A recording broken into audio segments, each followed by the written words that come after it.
All right, welcome. Today we're going to dive into an idea, a really wild one, that flips everything you think you know about madness completely upside down. See, the theory goes, it's not about a mind that's broken, it's about a system that's broken. Yeah, this one's going to get deep, so buckle up. Let's kick things off with this, a real mind-bender of a quote.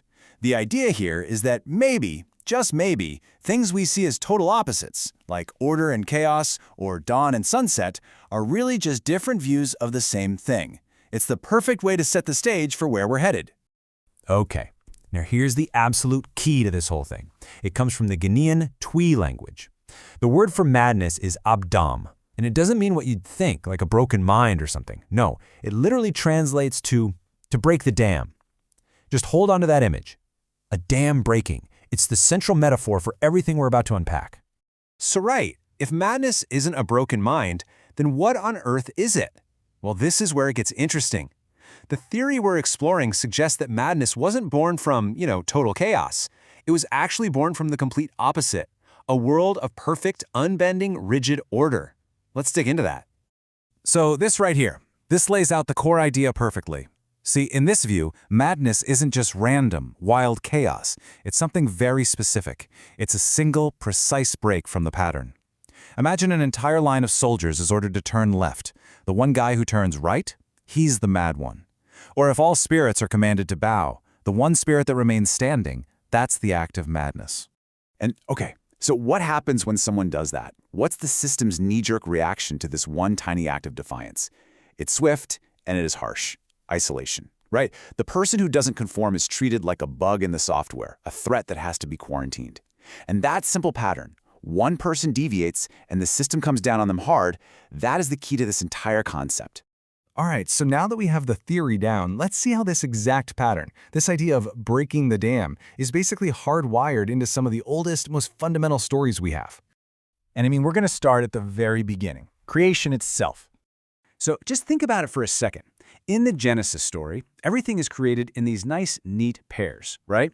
You've got the sun and the moon, land and sea, every animal gets a mate. It's a world of perfect balance. But then, one single thing is introduced that breaks the pattern. A single rule. You can eat from all the trees except for this one. In a world built on pairs, this one lone rule, it's the first thing that creates tension in the system. And of course, what happens? That one rule is broken by one act of defiance, and the whole system, the whole paradise, just collapses. And then the dam breaks. All right, let's fast forward a bit. We're moving on to the time of Noah, where the world has fallen into a whole new and honestly a much more dangerous pattern of conformity. So in this story, the entire world has conformed to a pattern of evil. It's like a global mandate of corruption. But in this huge ocean of everyone doing the same wrong thing, there is one single exception. One guy, Noah. He's the one who refuses to go with the flow.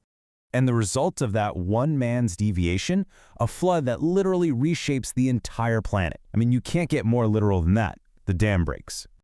Okay, you're starting to see the pattern, right? Well, now it really starts to accelerate. We see it play out again and again with figures like Joseph and Moses. Just look at the repetition here.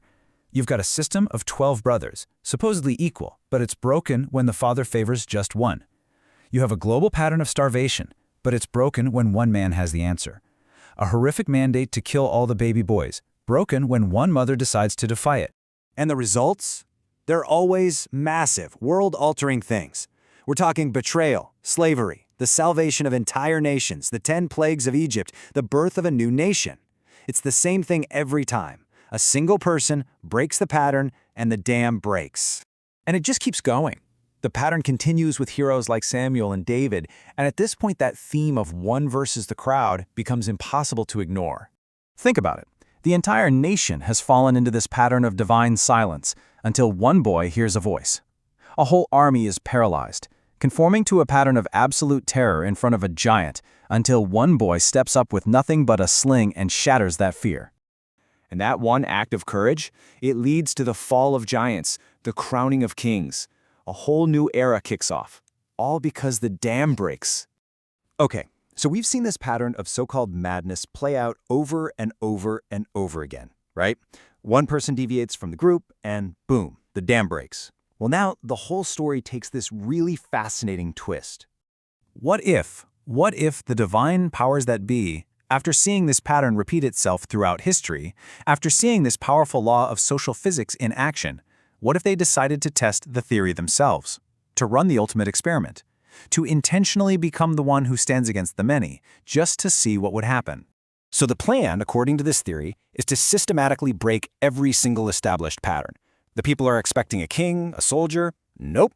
He comes as a healer from a poor family. They expect a warrior to lead a revolution. He talks about peace. They expect him to follow the rigid religious rules to the letter. He bends them. And then, for the final ultimate act of defiance, he declares that he is the way to liberation, completely bypassing the established system. And the reaction from the system to this ultimate nonconformist? It is the most extreme reaction in history. The consequence this time isn't a flood, it's not a plague, it's a cross.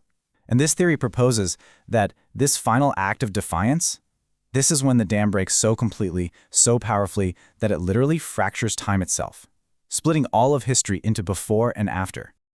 So, here it is, the big takeaway from all of this. Madness doesn't actually come from the person who stands up and says no, it's born from the mandate, from the rule itself.